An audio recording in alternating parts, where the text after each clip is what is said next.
ഗോപിയുടെ വിജയത്തിലും പ്രധാനമന്ത്രി ആശംസകൾ അറിയിച്ചു. പ്രവർത്തകരുടെ കഠിനാധ്വാനത്തിന്റെ ഫലമാണ് വിജയം. കേരളം ബലിദാനികളുടെ നാടെന്നും പ്രധാനമന്ത്രി. ഡൽഹിയിൽ പാർട്ടി പ്രവർത്തകരെ അഭിസംബോധന ചെയ്യുകയായിരുന്നു പ്രധാനമന്ത്രി.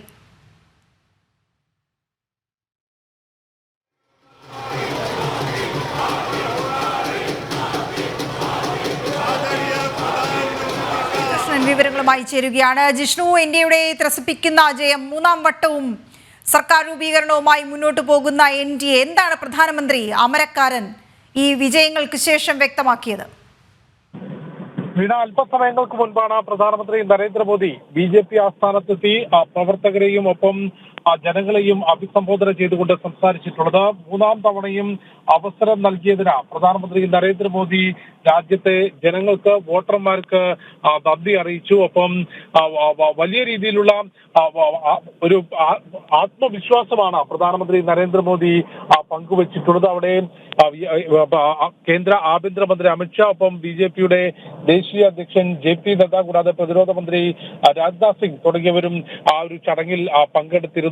കഴിഞ്ഞ 10 വർഷം രാജ്യത്തെ മുൻപോട്ട് നയിക്കാനാണ് NDA സർക്കാർ പ്രവർത്തനങ്ങൾ നടത്തിയിട്ടുള്ളത്. നിരവധി വികസന ജനക്ഷേമ പദ്ധതികൾ നടത്തിയൊപ്പം രാജ്യത്തിന്റെ മുൻപോട്ട് പോക്കിന് ആവശ്യമായിരുന്ന ആർട്ടിക്കിൾ 370 റദ്ദാക്കുന്നത് ഉൾപ്പെടെയുള്ള ധീരമായ തീരുമാനങ്ങൾ എടുക്കാൻ കഴിഞ്ഞ സർക്കാരിന് സാധിച്ചു. ഇനി മുൻപോട്ട് നോക്കുമ്പോൾ വികസിത ഭാരതം എന്നുള്ള കൺസെപ്റ്റാണ് മുൻപിലുള്ളത്. അതുകൊണ്ട് തന്നെ അത് നടപ്പാക്കുന്നതിനായി എല്ലാ തരത്തിലുമുള്ള പ്രവർത്തനങ്ങൾ മൂന്നാം മോദി സർക്കാരിന്റെ ഭാഗത്തുനിന്ന് അല്ലെങ്കിൽ അടുത്ത സർക്കാരിന്റെ ഭാഗത്തുനിന്നുണ്ടാകും എന്ന് പ്രധാനമന്ത്രി നരേന്ദ്രമോദി ജനങ്ങൾക്ക് ഉറപ്പ് നൽകുകയാണ്. രാജ്യമാണ് പ്രധാനം എന്ന ആശയമാണ് BJP സർക്കാരിനുള്ളത്, NDA സർക്കാരിനുള്ളത്. അതുകൊണ്ട് തന്നെ രാജ്യത്തെ മുൻപോട്ട് നയിക്കുന്നതിന് ശക്തമായ തീരുമാനങ്ങൾ എടുത്തുകൊണ്ട് മുൻപോട്ട് പോകും എന്ന് പ്രധാനമന്ത്രി വ്യക്തമാക്കുന്നു. ഒപ്പം കേരളത്തിലെ കാര്യവും അദ്ദേഹം എടുത്തു പറയുകയുണ്ടായി. കേരളത്തിൽ BJP അക്കൗണ്ട് തുറന്നത് ചരിത്രപരമായ നീക്കമായിരുന്നു. അവിടെ BJPക്ക് വിജയിക്കാൻ സാധിച്ചു. ബലിദാനികളുടെ നാടാണ് കേരളം. നിരവധി പ്രവർത്തകരുടെ ബലിദാനവും പ്രവർത്തകരുടെ ത്യാഗവുമാണ് ആ വിജയത്തിന്റെ ഫലം എന്നുള്ളത് പ്രധാനമന്ത്രി നരേന്ദ്രമോദി ഇവിടെ ഡൽഹിയിൽ BJPയുടെ ദേശീയ ആസ്ഥാനത്ത് നടന്ന ചടങ്ങിൽ ചൂണ്ടിക്കാട്ടിക്കുകയുണ്ടായി. ഒപ്പം BJPയുടെ വിജയത്തിന് വേണ്ടി പ്രവർത്തിച്ചിട്ടുള്ള, അത് ദേശീയ തലം മുതൽ സംസ്ഥാന തലത്തിലും ജില്ലാ തലത്തിലും മണ്ഡലാടിസ്ഥാനത്തിലും ബൂത്ത് തലത്തിലും പ്രവർത്തിച്ച എല്ലാ പ്രവർത്തകർക്കും നന്ദി അറിയിക്കുന്നു. അവരുടെ അധ്വാനത്തെ, അവരുടെ ത്യാഗത്തെ ഓർമ്മിക്കുന്നു. ഒപ്പം സഖ്യകക്ഷികൾക്കും അദ്ദേഹം ആശംസ അറിയിക്കുകയുണ്ടായി. BJP NDA സഖ്യകക്ഷിയാണ് 292 മുകളിൽ സീറ്റുകൾ നേടിക്കൊണ്ട് തുടർ ഭരണം ഉറപ്പിച്ചിട്ടുള്ളത്. അതിൽ ബീഹാറിൽ നിന്ന് നിതീഷ് കുമാർ JDU, ഒപ്പം തെലുങ്ക് ദേശം പാർട്ടി ചന്ദ്രബാബു നായിഡു, കൂടാതെ ലോക് ജനശക്തി പാർട്ടി ചിരാഗ് പാസ്വാന്റെ രാംവിലാസ് പാസ്വാന്റെ മകൻ നയിക്കുന്ന ചിരാഗ് പാസ്വാൻ നയിക്കുന്ന ലോക് ജനശക്തി പാർട്ടി തുടങ്ങിയിട്ടുള്ള സഖ്യകക്ഷികളുമായി ചേർന്നുകൊണ്ടാണ് NDA 292 എന്ന മികച്ച രീതിയിലുള്ള ഭരണ തുടർച്ച നേടിയിട്ടുള്ളത്. 10 വർഷത്തെ ഭരണം പിന്നിടുമ്പോഴും വളരെ കൃത്യമായ മെജോറിറ്റി നേടിക്കൊണ്ട് 272 എന്ന കേവല ഭൂരിപക്ഷം കടന്നുകൊണ്ട് 292 മുകളിൽ സീറ്റുകൾ നേടി NDAക്ക് ഭരണ തുടർച്ച ഉറപ്പിക്കാൻ സാധിച്ചിട്ടുണ്ട്. വോട്ട് പല മണ്ഡലങ്ങളിലും ഇനിയും ഔദ്യോഗികമായ ചില ഡിക്ലറേഷൻ തെരഞ്ഞെടുപ്പിൽ നടത്താനുണ്ട്. എങ്കിൽ പോലും 292 മുകളിലേക്ക് സീറ്റുകൾ നേടാൻ BJP നേതൃത്വം നൽകുന്ന NDA സഖ്യത്തിനായി എന്നുള്ളത് BJPയെ സംബന്ധിച്ചേറെ ആത്മവിശ്വാസം നൽകുന്നതാണ്.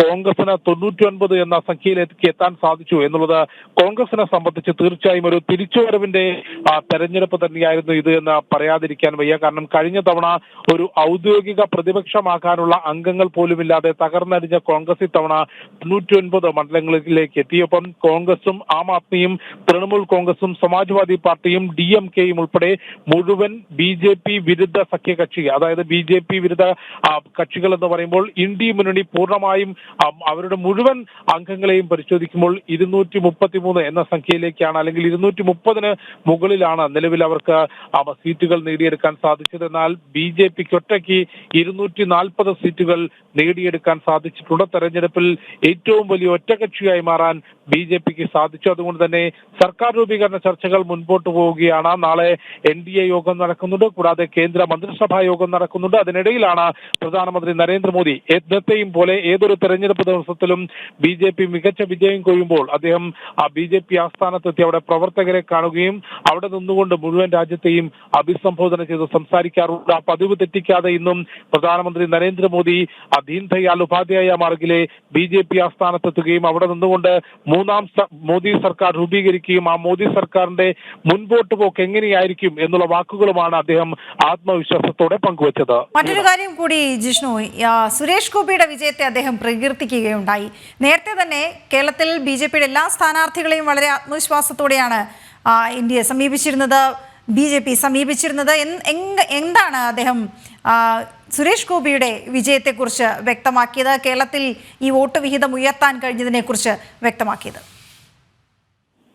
കേരളം ഉൾപ്പെടെ ഭാരതത്തിന്റെ ദക്ഷിണ മേഖലയിൽ വളരെ കൃത്യമായ ലക്ഷ്യങ്ങൾ BJPക്കുണ്ട്. വളരെ കൃത്യമായി ഈ ഭാരതത്തിന്റെ ദക്ഷിണ മേഖലയിലും വേരുറപ്പിക്കുക, അവിടെ ജനപ്രതിനിധികളെ സൃഷ്ടിക്കുക, സ്വാധീനം വർദ്ധിപ്പിക്കുക എന്ന കൃത്യമായ ലക്ഷ്യം. ഒപ്പം കേരളം ഉൾപ്പെടെയുള്ള സംസ്ഥാനങ്ങളിൽ നമുക്കറിയാം കഴിഞ്ഞ കാലങ്ങളിൽ ജനപ്രതിനിധികളെ സൃഷ്ടിക്കാൻ സാധിച്ചിട്ടില്ല എങ്കിൽ പോലും വളരെ ശക്തമായി അടിയുറച്ചു നിൽക്കുന്ന പാർട്ടി പ്രവർത്തകർ, ഒപ്പം ബലിദാനികളുടെ നാട്, അത്തരത്തിൽ വളരെ കൃത്യമായി ദേശീയ നേതൃത്വം പ്രാധാന്യം നൽകുന്ന ഒരു സംസ്ഥാനം കൂടിയാണ് കേരളം. അവിടെ BJPക്ക് ചരിത്രം കുറിച്ചുകൊണ്ടൊരു താമര ചിഹ്നത്തിൽ BJPയുടെ സ്ഥാനാർത്ഥി തൃശൂരിൽ വിജയിച്ചിട്ടുള്ളത്. പ്രധാനമന്ത്രി നരേന്ദ്രമോദി അദ്ദേഹത്തിന്റെ പ്രസംഗത്തിൽ അത് എടുത്തു പറയുകയും ചെയ്തു. കേരളത്തിൽ ചരിത്രപരമായി നമുക്ക് BJPക്ക് അക്കൗണ്ട് തുറക്കാൻ സാധിച്ചു, അവിടെ BJPക്ക് വിജയിക്കാൻ സാധിച്ചു. അത് ഏറെ ചരിത്ര പ്രാധാന്യമുള്ള വിജയം തന്നെയാണ്. ബലിദാനികളുടെ നാടാണ് കേരളം. ആ ബലിദാനത്തിന്റെയും ഒപ്പം പ്രവർത്തകരുടെ ത്യാഗത്തിന്റെയും ഫലമാണ് ഈ വിജയം എന്നുള്ളതാണ് പ്രധാനമന്ത്രി നരേന്ദ്രമോദി ചൂണ്ടിക്കാട്ടിയിട്ടുള്ളത്. ഒപ്പം മറ്റ്